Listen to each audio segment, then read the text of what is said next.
بسم الله الرحمن الرحيم. لا إله إلا أنت سبحانك ربي إني كنت من الظالمين. رجعت لكم معلش بعد طول الغياب الفترة الطويلة دي، رجعت لكم بروتين صباحي مصري جميل جدا. روتين استعدادات فصل الشتاء.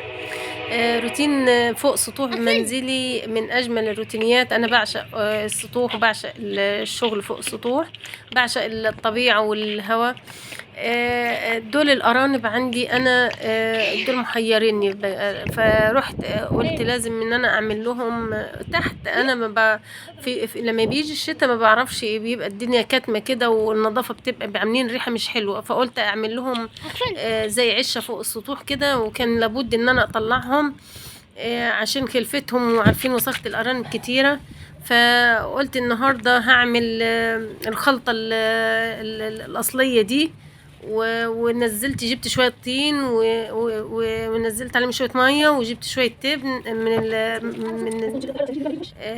تبن كانوا عندي، يعني شوية تبن، وقلت اخلطهم بيه. التبن ده ميزته يا جماعة ان هو ما بيخليش العجينة عندك تشقق، او لو انت هتعملي عشه وتعملي اي حاجه كده ما تخليهاش الشقه. يعني كنت اشوف زمان الناس الكبار في السن بيعملوها. انا يعني قلت لكم ان انا لا عمري اشتغلت في الحاجات دي، ولا عمري حطيت ايديا في الحاجات دي، لكن انا يعني مره الحاجه بشوفها مره خلاص كده، يعني اتحفرت في الذاكره، ولا يمكن انساها ولا يمكن انسى ايه التفاصيل بتاعتها. ف يعني استهوتني بعد الكبر وبعد السن وبعد العمر ده ان انا اعمل الحاجات دي، لان انا فاكره التفاصيل وبيعملوها ازاي واحتاجتها والله. يعني الحاجات الطيور بتعشق الحاجات اللي هي بتبقى بالطينه دي وكده، وبتبقى دافيه كمان. يعني انا قلت ان انا ممكن اعمل احط لهم بلاصه وحاجه زي كده، لكن الحاجات اللي بتبقى بالطين دي بتبقى دافيه وبتبقى عملية، يعني ان هم يباتوا فيها يناموا فيها في الشتاء. فاستهوتني الفكرة وعجبتني اكتر من انا احط بلاصة او احط جردل ولا حاجة زي كده وهم يولدوا فيها، لان بتبقى دافية في الشتاء وتدفيهم يعني.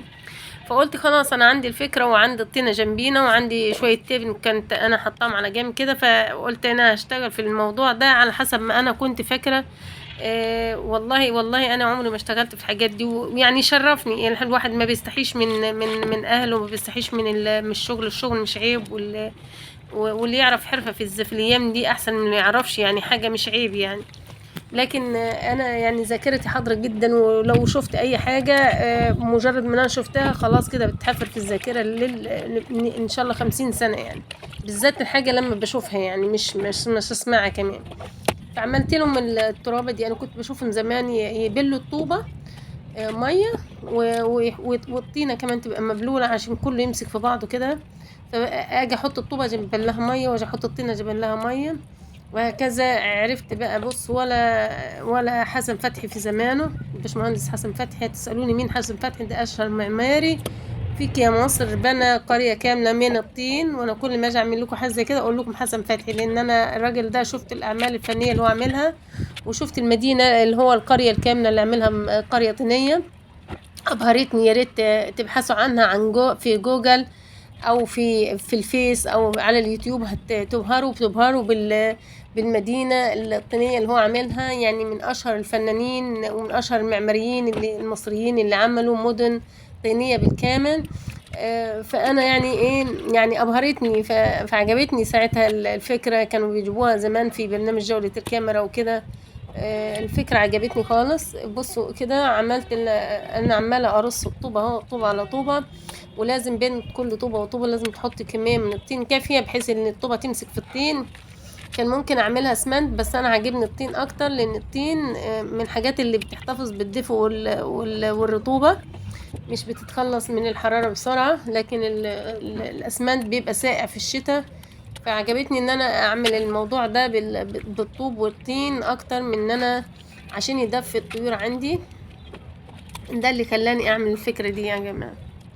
مشروع الأرانب من المشروعات المربحة جدا ومنتجة جدا. بس برضو عايزة ايه يا جماعة؟ عايزة أكل، وعايزة رعاية، وعايزة اللي فاضي بقى. أنا كلهم عندي أرنبتين، يعني ده احتياج البيت، يعني مش مزودة. يعني اللي عايزة تعمل مشروع تعمله. برضو ممكن هيوفر عليها ويزود انتاجيتها ويعمل لها دخل وموفر. في خصوصا ان احنا كلنا دلوقتي بقينا محتاجين نزود دخلنا ونوفر، وفي ظل غلاء الاسعار وارتفاع كل حاجة في حوالينا. فمش عيب ان حد يدخل يزود دخله او يفكر في فكرة مشروع او حاجة زي كده، وماله يعني، احسن من مادة الايد واحسن من بصيتنا على الناس. الواحد لما يفكر في ان هو يعلي من شأنه ويعلي من ذاته، احسن من انه يبص على الاخرين وان يبص على ده يعطيه او ما يدهوش. يعني كون ان الواحد يبص على يطور من ذاته ويطور من حياته، ده احسن له من ان يقعد يتحسر على اللي راح واللي جه ويتبص على الاخرين. يعني مهما باي حاجه يا جماعه، مش ان شاء الله بارنبتين، ومالهم الارنبتين؟ ما هو الارنبتين دول انت هتعملي منهم، هيعملوا لك انتاج ممكن تاكلي منهم ويزيد كمان.